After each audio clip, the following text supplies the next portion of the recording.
Hola, soy Vladimir Acosta y esta es La Otra Mirada. Seguimos en la antigua cuadra Bolívar en Caracas y hoy vamos a continuar examinando el tema que iniciamos en el programa pasado. Vamos a seguir tratando de la separación de la Iglesia y el Estado en las condiciones modernas y de la injerencia de la Iglesia en la política utilizando siempre la religión. En el programa pasado dimos una panorámica general acerca de este importante problema y hoy vamos a tratar de tocarlo en un sentido mucho más concreto con algunos ejemplos más o menos recientes. Hago esto porque, como decía en el programa pasado, el hecho es que el católico normal y corriente no conoce la historia de su iglesia. Y no me refiero a la historia antigua, en la cual hay muchas irregularidades, mucha violencia, muchos crímenes, sino que tampoco conoce la historia más contemporánea, más reciente, donde también hay violencia, crímenes y apoyo a dictadura. Voy entonces a comenzar retomando el tema de la separación de la Iglesia y el Estado. Hablábamos en el programa pasado acerca de que había sido la Revolución Francesa la primera oportunidad en que esa idea de separar Iglesia y Estado se aplicó. Y en este caso, en la época más radical de la Revolución Francesa con Robespierre, se aplicó de una manera absolutamente radical. No se trató simplemente de separar Iglesia y Estado, sino de poner el Estado encima de la Iglesia y subordinar a la Iglesia.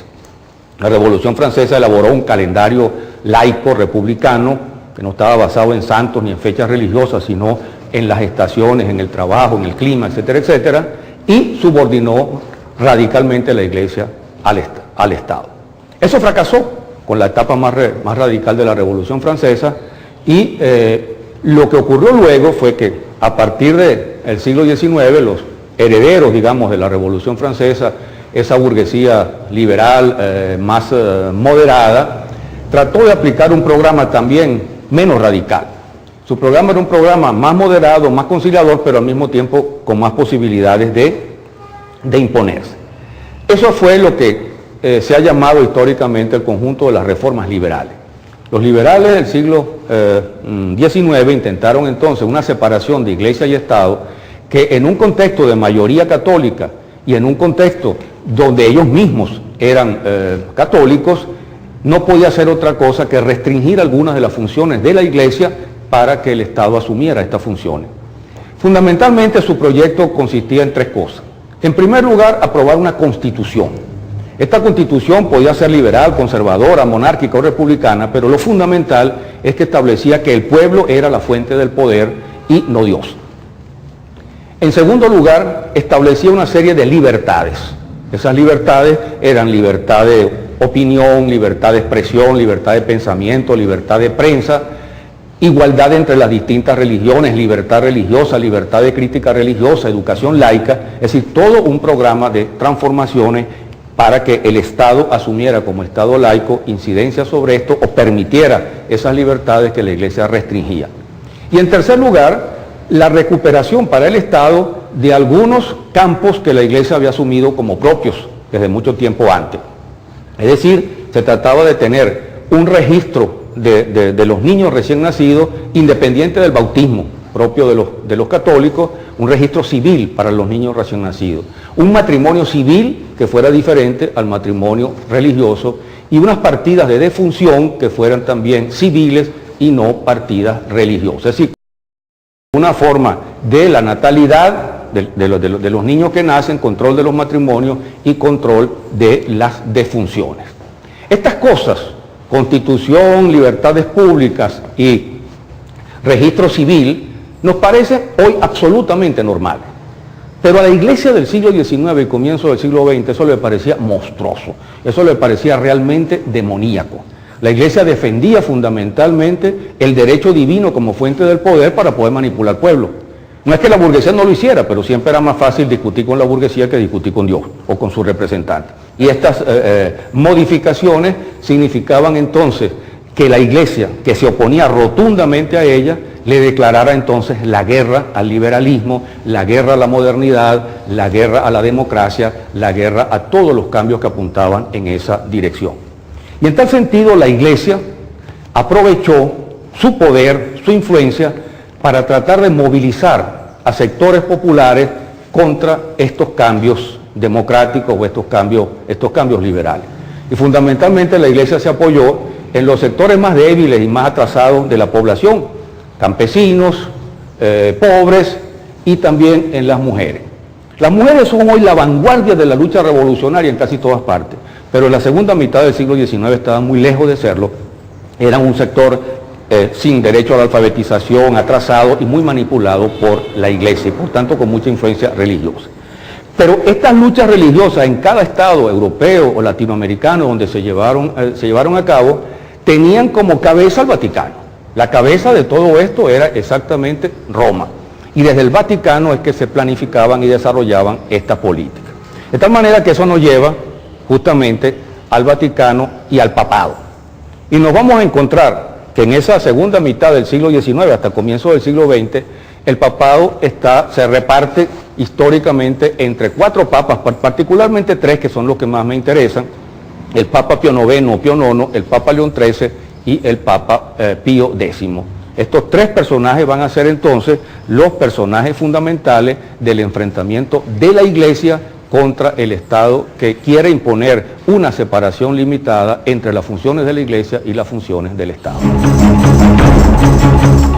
Así pues, son 3 los papas que dan esta batalla: Pío IX o Pío IX, León XIII y Pío X o Pío X. Y recordemos que en la segunda mitad del siglo XIX, Italia es un país fragmentado que está luchando por su unidad que están encabezando los reyes piamonteses de la Casa de Saboya, y que el centro de Italia todavía pertenece al papado. Son los llamados estados pontificios donde gobierna el papa. De modo que el papa ve a la italiana como un obstáculo a su poder temporal y por ello el papado es reticente o se opone a esa unidad italiana. El primero de estos 3 papas es Pío IX o Pío IX.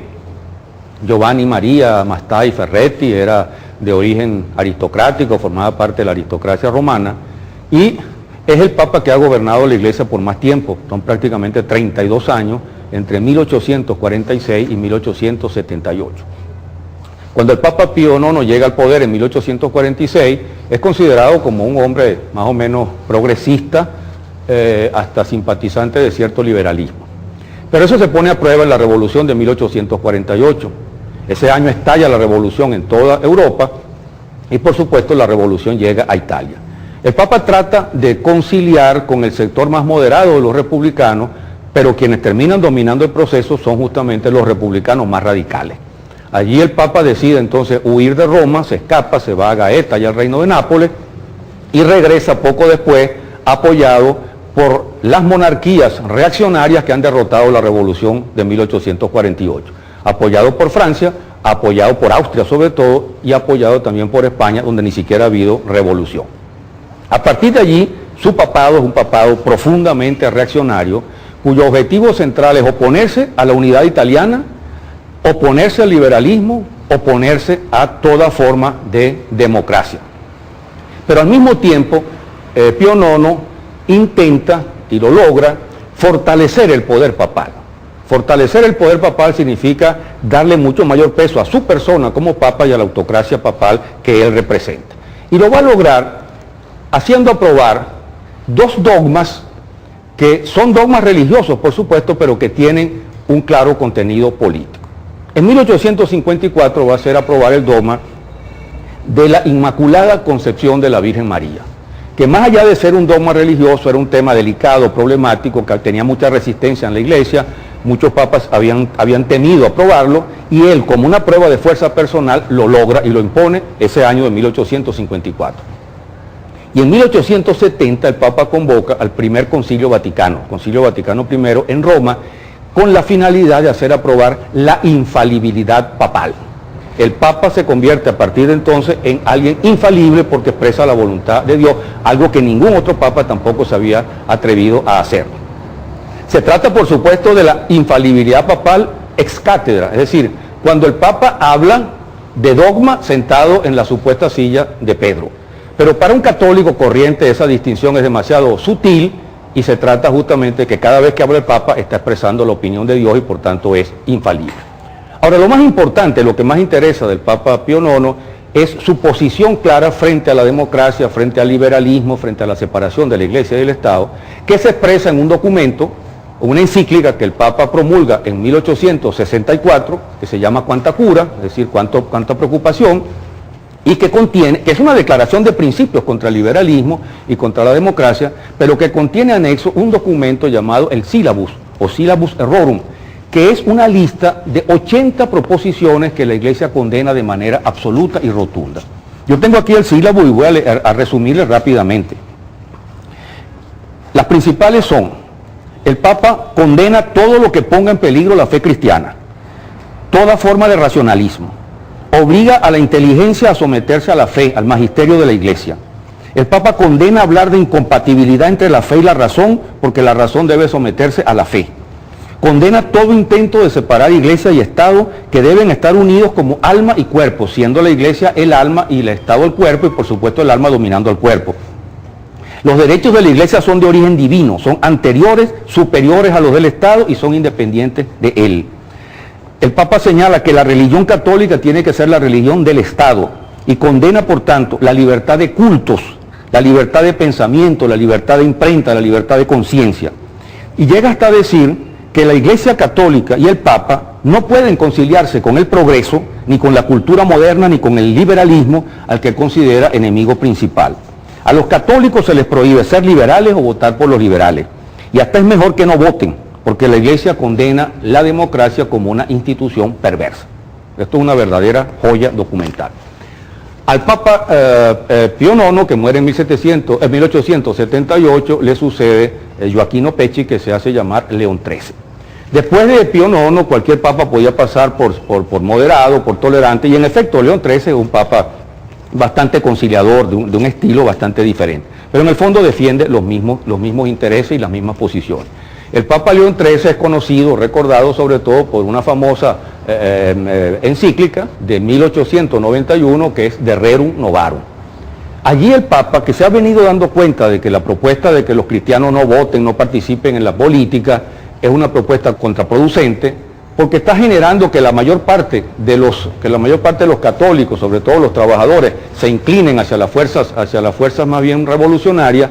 El Papa quiere revertir ese proceso y lo que intenta entonces con esta encíclica es denunciar las violencias y las injusticias del capitalismo, la situación miserable de los trabajadores, pero lo que propone es fundamentalmente organizar sindicatos, siempre que sean sindicatos católicos, para que la Iglesia los controle, y fundamentalmente hay una condena de la separación de la Iglesia y el Estado, una condena de la libertad de pensamiento, una condena de la laicidad y sobre todo una condena del socialismo y del marxismo. El tercero de estos papas, que gobierna desde 1903 a 1910, es el Papa Pío X.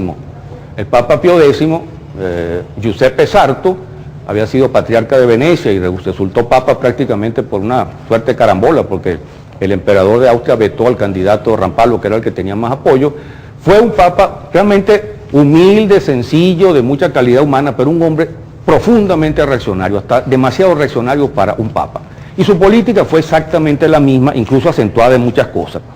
El Papa Pío X se enfrentó a la separación del Estado y la Iglesia en Francia, que se había aprobado finalmente en 1905 con una bula, o con una encíclica, Vehementer Nos, en que condena rotundamente esto. Y su lucha principal fue una lucha contra lo que él llamó el modernismo, es decir, todo lo que representara modernidad, democracia, libertad, liberalismo, libertad de expresión, libertad de opinión, y se opuso con dos famosas encíclicas.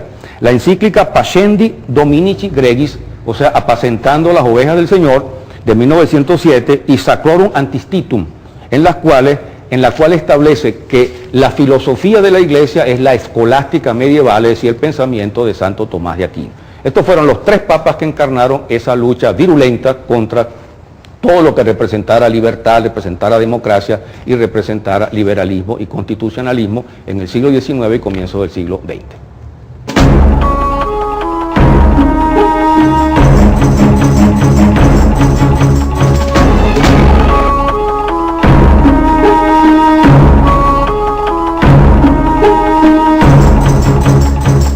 Vamos a ver ahora las relaciones entre el Vaticano, el Estado italiano y el régimen fascista. Las relaciones del Vaticano con el Estado italiano que se constituye al unificarse Italia en 1870 son absolutamente conflictivas. Por dos razones. La primera razón es porque la unidad italiana pasaba necesariamente por quitarle a la Iglesia los estados temporales o pontificios, que eran un territorio eclesiástico y que ahora pasan a ser parte de Italia. El Vaticano se negó, los papas Pío IX se negaron a aceptar rotundamente esto, no reconocieron al Estado italiano, se encerraron en el Vaticano considerándose presos y reclamando que le devolvieran sus estados. La segunda razón fue la política del Estado italiano. Es un Estado liberal o más o menos liberal que aplicó reformas liberales en la educación, libertad de prensa y todas las otras libertades, cosa que la Iglesia tampoco estaba dispuesta a tolerar. La actitud del Papa Pío IX, como vimos hace poco, era condena total del liberalismo, pecado mortal votar por los liberales e incluso pecado mortal participar en las elecciones y en la democracia. Esa política empezó a fracasar y el Vaticano se dio cuenta. Ya la encíclica de Rerum Novarum del Papa León XIII mostraba el interés del Vaticano en cambiar esa política para permitir sindicatos, llamándolo por supuesto a la colaboración de clases y todo lo demás. Pero luego empezó a pensarse un poco más adelante en la participación ya más directa en la política.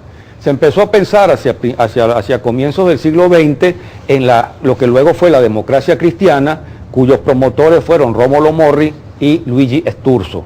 Y un poco más adelante, ya al terminar la primera Guerra Mundial, siendo Papa Benedicto XV, que había reemplazado a Pío X en 1914 y gobernó la Iglesia hasta 1922, se trató de organizar ya un partido político católico. Ese partido político lo organizó el sacerdote Luigi Sturzo, se llamó Partito Popolare Italiano y desarrolló la política que el Vaticano quería.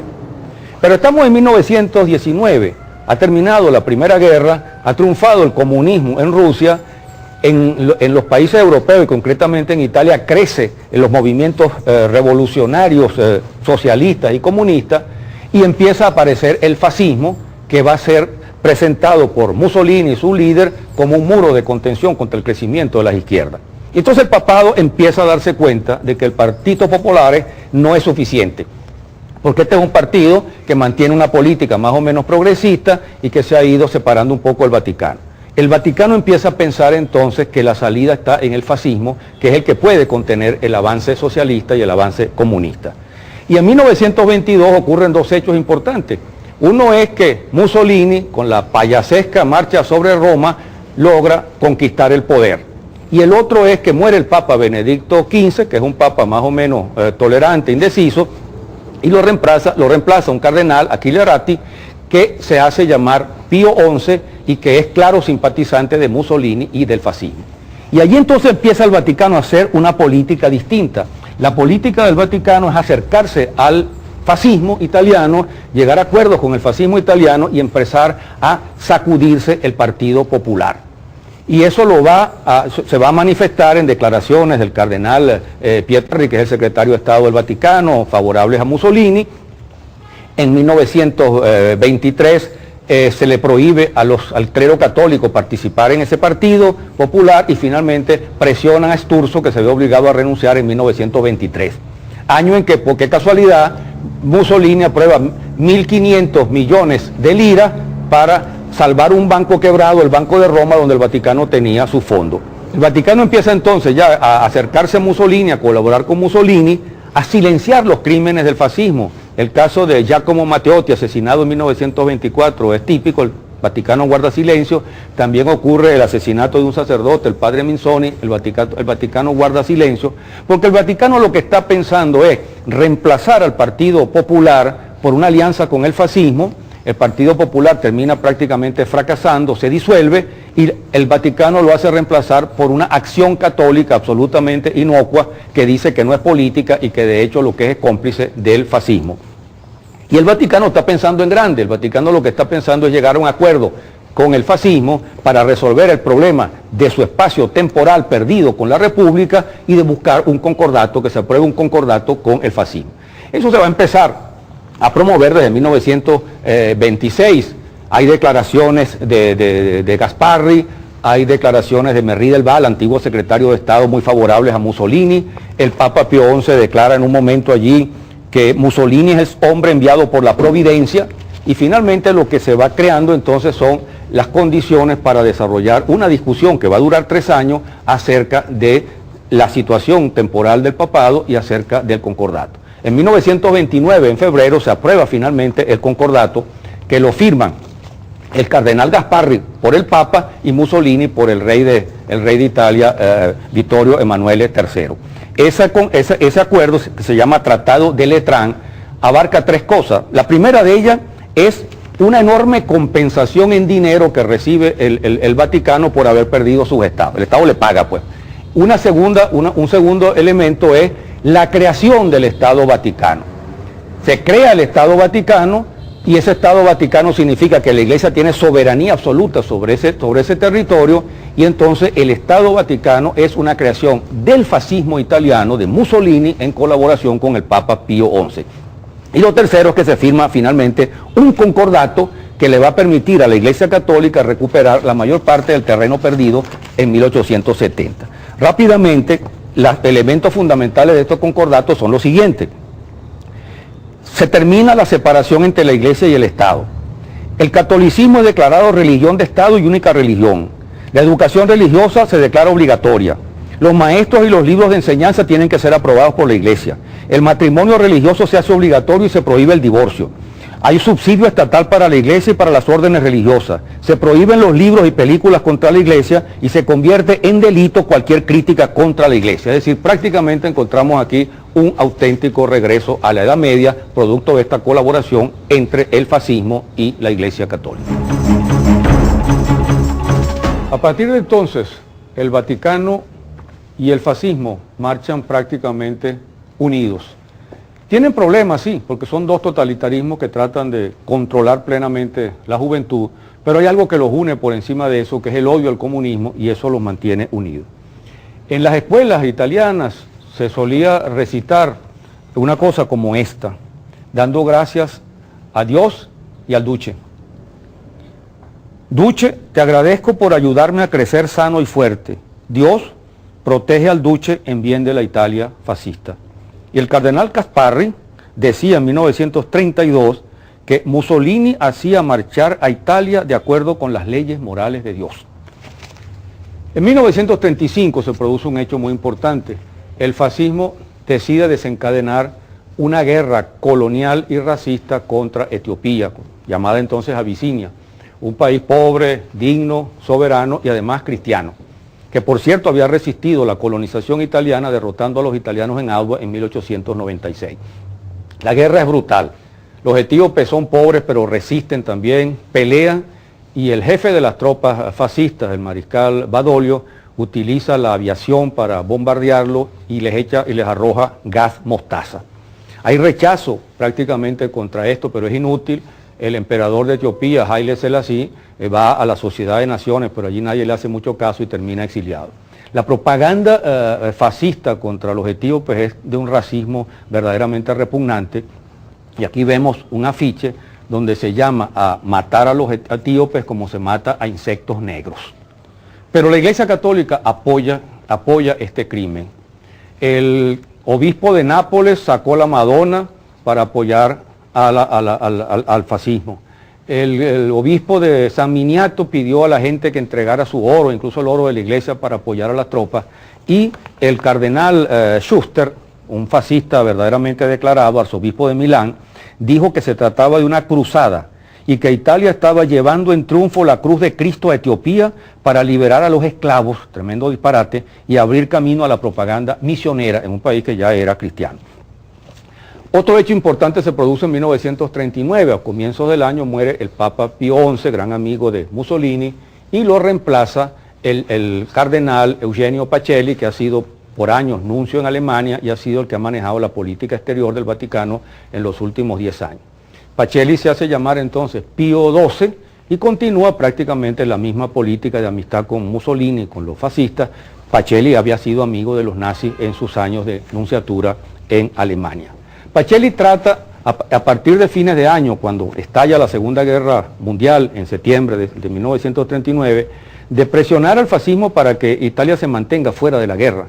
Pero eso es prácticamente imposible, Italia se ve involucrada en la guerra, y entonces la Iglesia apoya, por supuesto, a Mussolini. El cardenal Schuster, otra vez, fascista declarado, bendice las armas de los soldados italianos, les cuelga medallas y dice frecuentes misas por su triunfo. Pío XII critica a los nazis, pero critica a los nazis porque los nazis han firmado un pacto con los soviéticos. Pero una vez que se deshace el pacto nazi-soviético en 1941 y se fortalece entonces la alianza de fascistas y nazis, el Papa se declara mucho más cercano a ambos para enfrentar al enemigo común, al enemigo al cual le tiene más miedo el Vaticano, que es el comunismo. El Papa Pío XII y el Vaticano apoyan a gobiernos títeres, dictaduras criminales de derecha impuestas por los nazis, el caso de Pétain en Francia, el caso de Ante Pavelić en Croacia, donde dominan los Ustachi, que son unos fascistas cristianos que matan serbios y que matan judíos, y también a ese siniestro personaje que es el cardenal amigo de Pavelić, llamado Aloysius Stepinac, al cual, por cierto, el Papa Juan Pablo II canonizó hace unos pocos años. Pero ocurre que la Italia fascista comienza a colapsar. A partir de 1943, eso ya empieza a verse con mayor claridad. Y entonces el Vaticano empieza a repensar las cosas, porque su objetivo sigue siendo el mismo de siempre: detener el comunismo, impedir los avances de la revolución, del socialismo y del comunismo. Ya el fascismo mismo no les sirve del todo y empiezan a pensar entonces en la caída de Mussolini para que lo reemplace un régimen fascista sin Mussolini. El Vaticano va a utilizar a un cardenal norteamericano, el cardenal Spellman, famoso por su anticomunismo, para que negocie con los ingleses y con los norteamericanos la forma de salir de Mussolini sin que se acabe el fascismo, y sobre todo frenando los avances de los partisanos y de los guerrilleros, pues, que están luchando, que son todos socialistas o comunistas, contra el fascismo. Logra el Vaticano apoyar que el golpe de Estado que se le da a Mussolini y que lleva a Badoglio, el masacrador de los etíopes, al poder. Pero todavía le queda la tarea de tener que enfrentar a los alemanes, que son los que se apoderan de Italia y resisten un tiempo más a los avances de los llamados aliados. Es solo después que termina el fascismo y después que es derrotado el nazismo, cuando el Vaticano entonces por fin empieza a hablar ahora sí de los crímenes de los nazis, de los crímenes de los fascistas, y hacerse pasar por inocente, que no tuvo nada que ver con estas cosas. Para remate, a partir de entonces, el Vaticano se alía, en la persona de Pío XII, el Vaticano se alía con los norteamericanos, con el anticomunismo norteamericano, y el Vaticano se va entonces a apoyar en la mafia siciliana resucitada por los norteamericanos, Salvatore Giuliano es un ejemplo de ello, y también se va a apoyar en la recién estructurada CIA, todo para frenar por cualquier vía de violencia, de dinero, de maniobras políticas, los avances de los comunistas que tienen la posibilidad de acceder al poder en Italia. Y no contento con eso, el Vaticano incluso se convierte en parte de la red que va a permitir en esos mismos años, la llamada Operación Paperclip, que va a permitir que numerosos jerarcas nazis se escapen de la justicia en Europa y se vayan entonces protegidos por la CIA y protegidos por el Vaticano a los Estados Unidos y algunos países latinoamericanos a reforzar las dictaduras anticomunistas.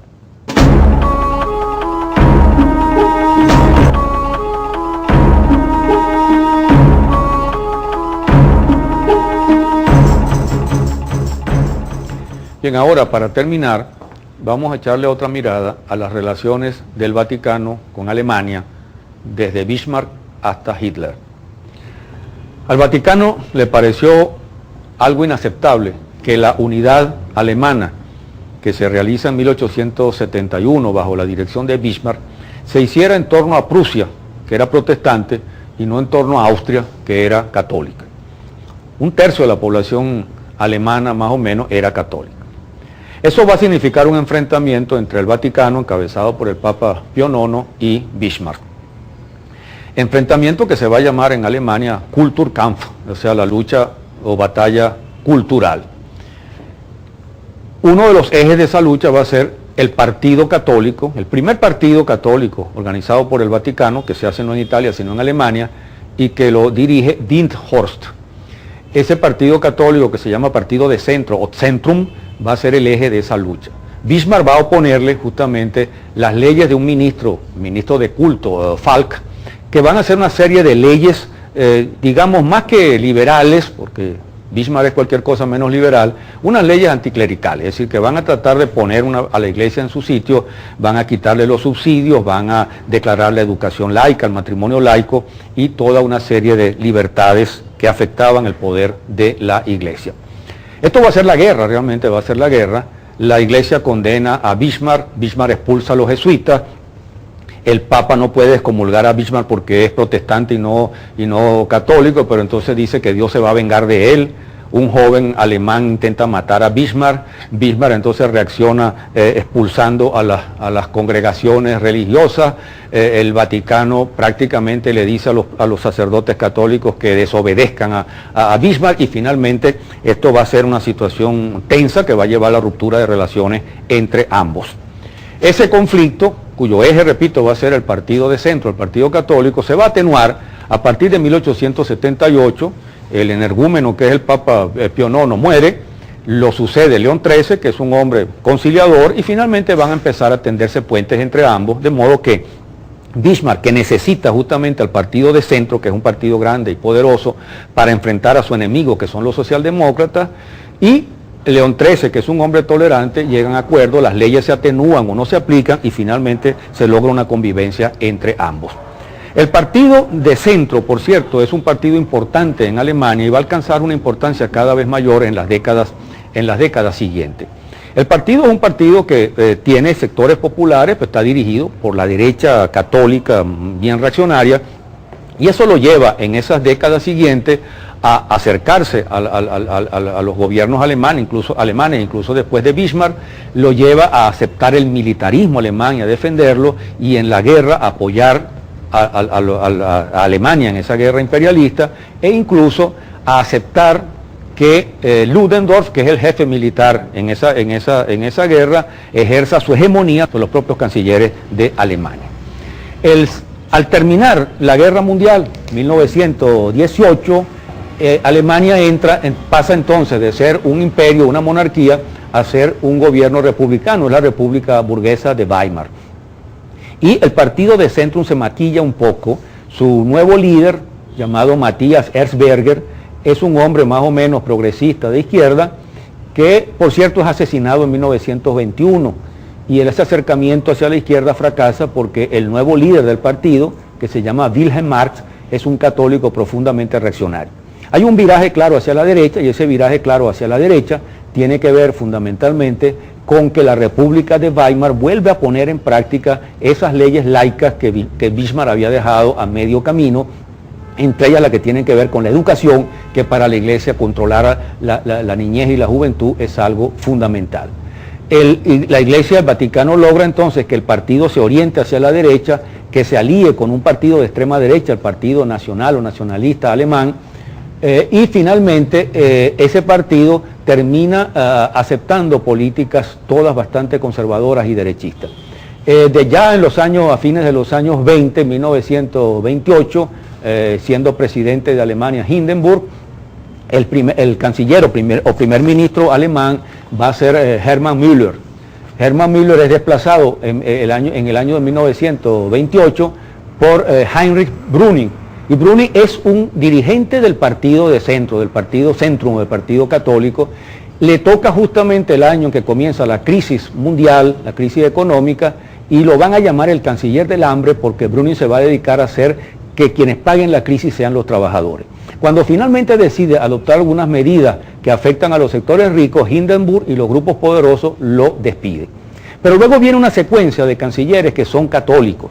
Después de Brüning viene entonces un aventurero católico llamado Franz von Papen, amigo de los nazis, y luego de von Papen, Hindenburg, que actúa pues prácticamente por encima del Reichstag, por encima del Parlamento, nombra canciller a otro católico, que es el general von Schleicher, que también es amigo de los nazis. A partir de 1933 llega Hitler al poder y cambia por completo la situación en Alemania. Ahora bien, detrás de todas estas maniobras que conducen al partido de centro a volverse un partido claramente de derecha, se encuentra la figura de Eugenio Pacelli. Eugenio Pacelli es el nuncio del Vaticano, el nuncio del Papa Pío XI, que patrocina todas estas políticas de acercamiento con los nazis, con los cuales simpatiza, y que anda buscando finalmente la firma de un concordato con el gobierno nazi que le permita a la Iglesia recuperar parte del terreno perdido con Bismarck y particularmente con la República de Weimar.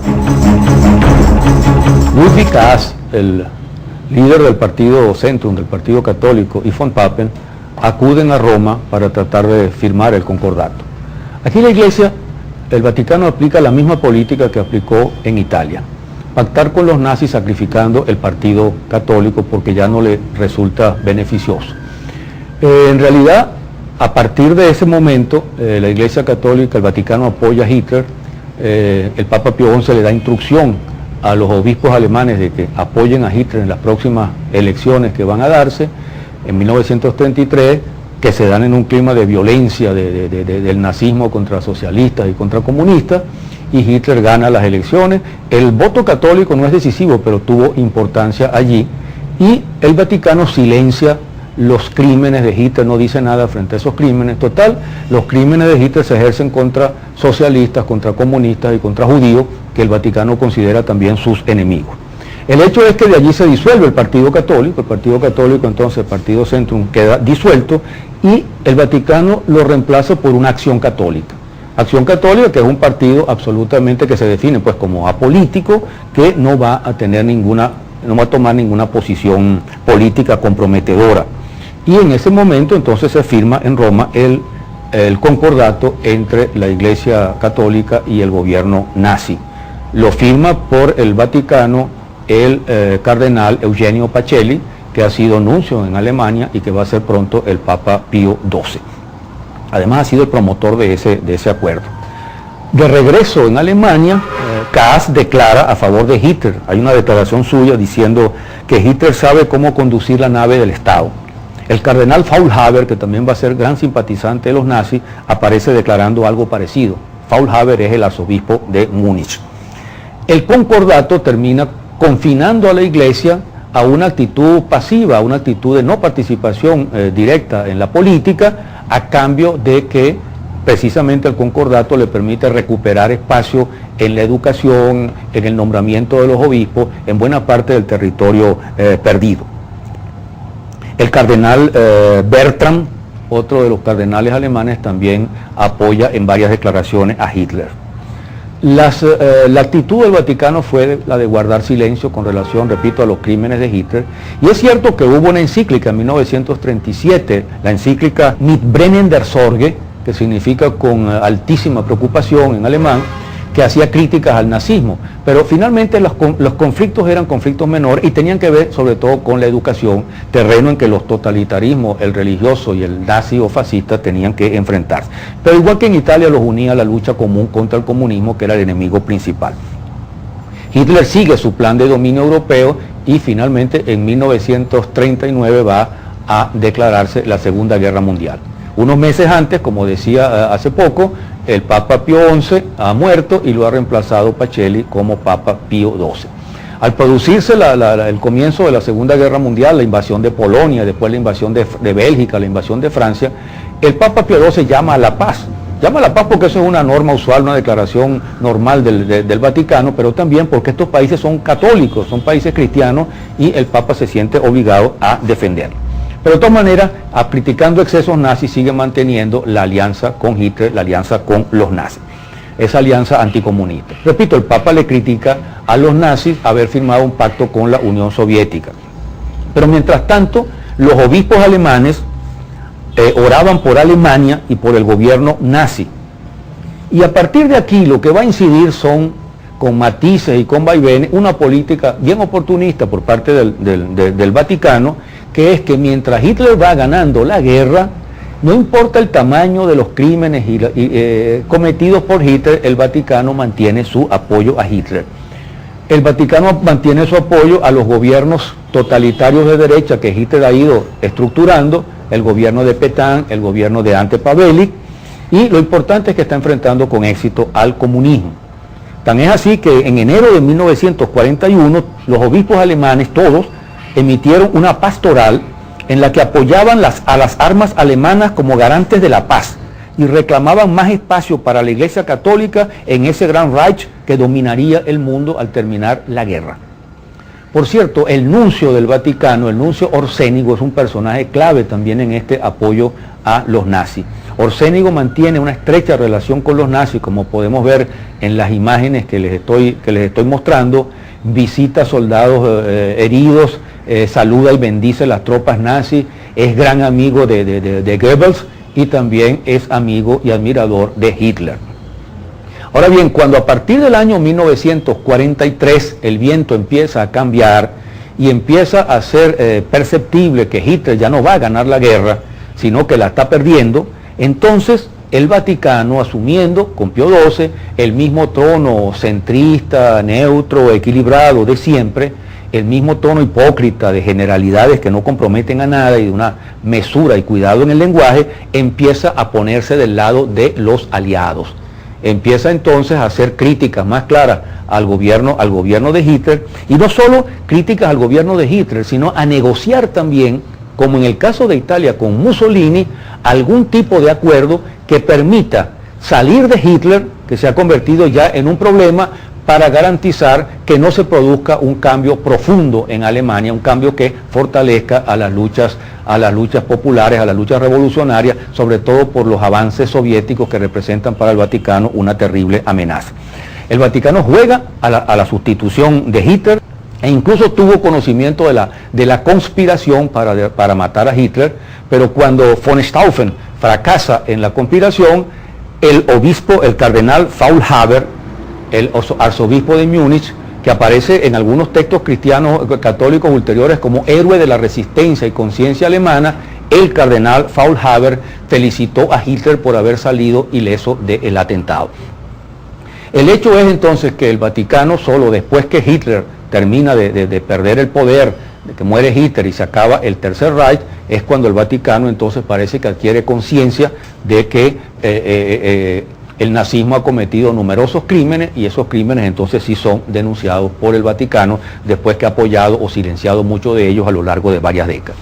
La pregunta que uno se haría es que ¿alguien puede dudar después de estas cosas que la Iglesia hace política, que el Vaticano hace política y que utiliza la religión en función de esos intereses políticos que no son precisamente los intereses de los pueblos?